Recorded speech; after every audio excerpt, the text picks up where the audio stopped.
Dikarenakan bikin video tidak gampang, ada baiknya sedulur-sedulur dukung terus channel ini, like, comment, subscribe, dan share. Subscribe itu gratis, semoga bermanfaat agar kami lebih semangat lagi berkarya.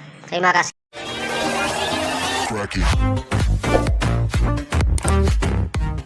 Assalamualaikum warahmatullahi wabarakatuh.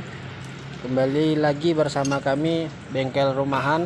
Dalam kesempatan video kali ini saya akan membagikan tutorial pemasangan standar 2 dengan keadaan kerengkes yang sompel atau pecah tanpa menggunakan las.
Baiklah teman-teman, itulah cara pengerjaannya.